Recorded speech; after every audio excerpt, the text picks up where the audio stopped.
గూడూరు పట్టణంలోని sub collector కార్యాలయంలో revenue సదస్సుల ఏర్పాటుపై డివిజన్లోని తహసీల్దార్లు ఎంపీడీఓలతో sub collector Raghavendra Meena video conference నిర్వహించారు. అనంతరం జరిగిన విలేకరుల సమావేశంలో సబ్ కలెక్టర్ మాట్లాడుతూ ఈ రోజు నుంచి రాష్ట్రంలోని అన్ని గ్రామాల్లో రెవెన్యూ సదస్సులు నిర్వహిస్తున్నామని తెలిపారు.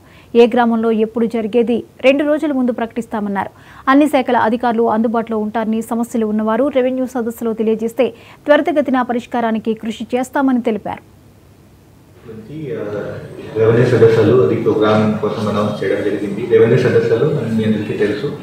ఈ ప్రోగ్రాంలో మన ఉద్దేశం ఏంటి? మన ఉద్దేశం రెవెన్యూ డిపార్ట్మెంట్ నుంచి రెవెన్యూతో పాటు పంచాయతీరాజ్ డిపార్ట్మెంట్ కానీ, ఫారెస్ట్ డిపార్ట్మెంట్ కానీ, ఎండోమెంట్ డిపార్ట్మెంట్ కానీ, అది అన్ని department people, survey department, registration department అందరూ ఒక్కసారి ప్రతిరోజు ఒక ఊరికి వెళ్ళి అక్కడ కూర్చొని అక్కడ రైతులతో మాట్లాడి వాళ్ళకి ఏమేమి సమస్య ఉంది అక్కడే రిప్రజెంటేషన్ వాళ్ళ దగ్గర తీసుకొని వాళ్ళకి ఒక సమాధానం కోసం ప్రయత్నం చేయడానికి ఇది ఒక గవర్నమెంట్ ప్రభుత్వం నుంచి ఒక మంచి ప్రోగ్రామ్.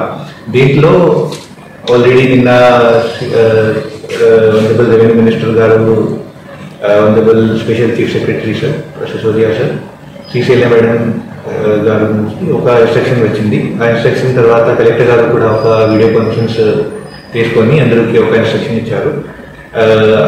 ఆ సంబంధంలో నిన్న నేను ఆల్రెడీ అందరూ తహసీల్దార్కి ఒక ఇన్స్ట్రక్షన్ ఇవ్వడం జరిగింది. మన ప్రభుత్వం నుంచి